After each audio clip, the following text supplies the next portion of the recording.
Welcome to the presentation on 45, 45, 90 triangles. Let me write that down. Oh, how come the pen is? Oh, there you go. 45, 45, 90 triangles. Or we could say 45, 45, 90 right triangles, but that might be redundant because we know any angle that has a 90-degree measure in it is a right triangle. And as you can imagine, the 45, 45, 90, these are actually the degrees of the angles of the triangle. So why are these triangles special?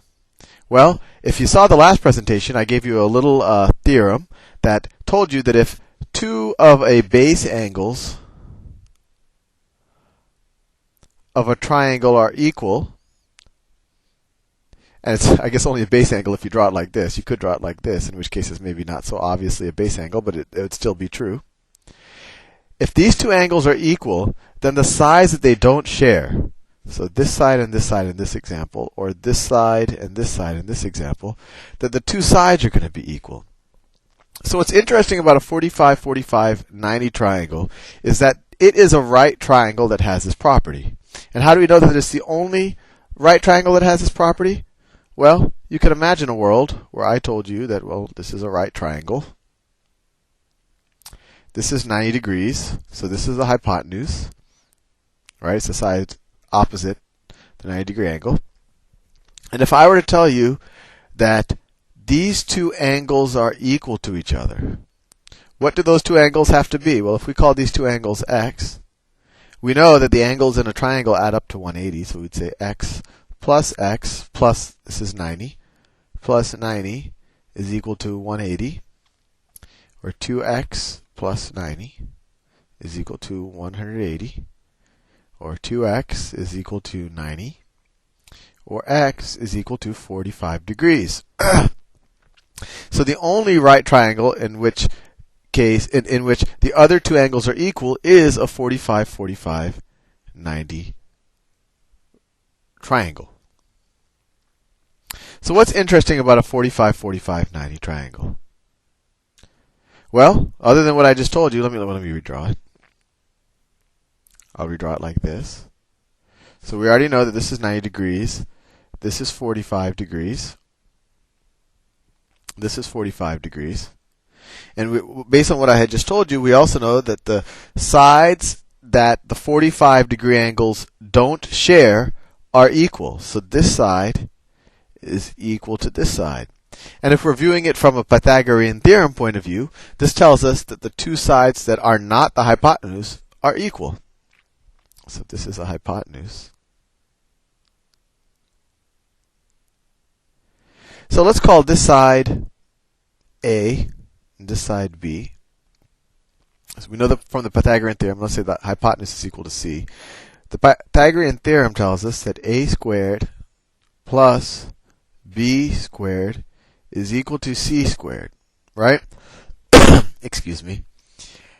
Well, we know that A equals B because this is a 45, 45, 90 triangle. So we could substitute A for B or B for A, but let's just substitute B for A.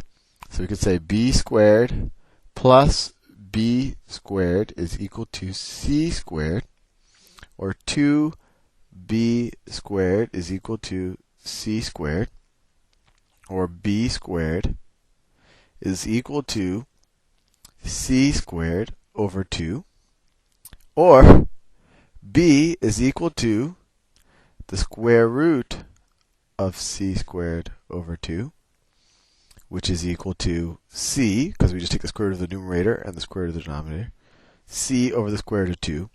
And actually, even though this is a topic on this is a presentation on triangles, I'm going to give you a little bit of extra information on something called rationalizing denominators. So this is perfectly correct. We just derived that B, and we also know that A equals B, but that B is equal to C divided by the square root of 2.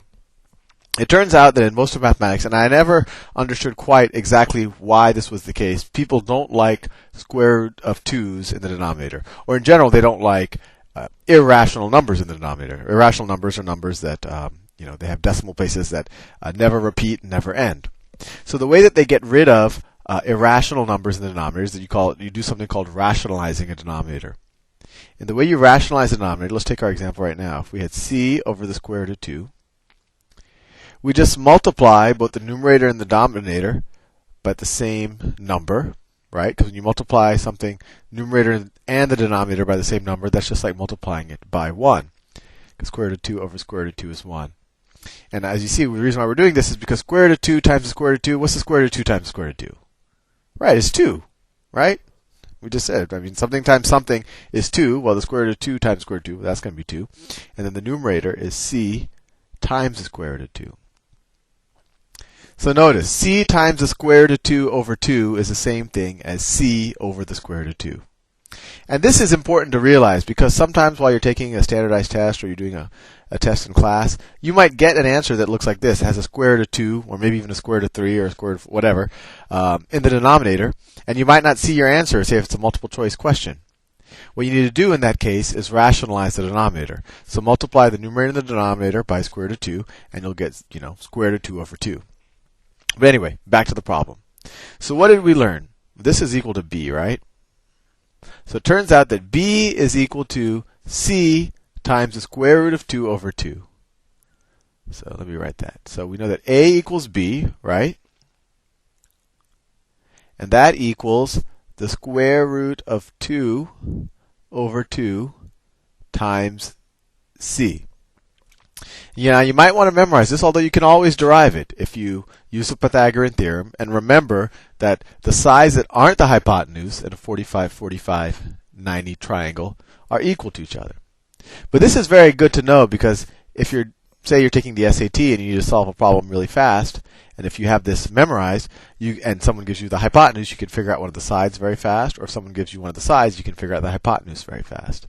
Let's try that out. Actually, I'm going to erase everything. So we learned just now that a is equal to b is equal to the square root of 2 over 2 times c. So if I were to give you a right triangle, and I were to tell you that this angle is 90, and this angle is 45, and that this side is, let's say the side is 8. I want to figure out what this side is. Well, first of all, let's figure out what side is the hypotenuse. Well, the hypotenuse is the side opposite the right angle. So we're trying to actually figure out the hypotenuse. Let's call the hypotenuse c. And we also know this is a 45, 45, 90 triangle, right? Because this angle is 45, so this one also has to be 45, because 45 plus 90 is equal to 180. So this is a 45, 45, 90 triangle, and we know one of the sides, this side could be A or B. We know that 8 is equal to the square root of 2 over 2 times c. c is what we're trying to figure out. So if we multiply both sides of this equation by 2 times the square root of 2, right? I'm just multiplying it by the inverse of the coefficient on c, because then the square root of 2 cancels out with that square root of 2, this 2 cancels out with this 2. We get 2 times 8, 16, over the square root of 2 equals c, which would be correct. But as I just showed you, people don't like having radicals in a denominator, so we can just say c is equal to 16 over the square root of 2 times the square root of 2 over the square root of 2. So this equals 16 square roots of 2 over 2, which is the same thing as 8 square roots of 2. So c in this example is 8 square roots of 2. And we also know, since this is a 45, 45, 90 triangle, that this side is 8.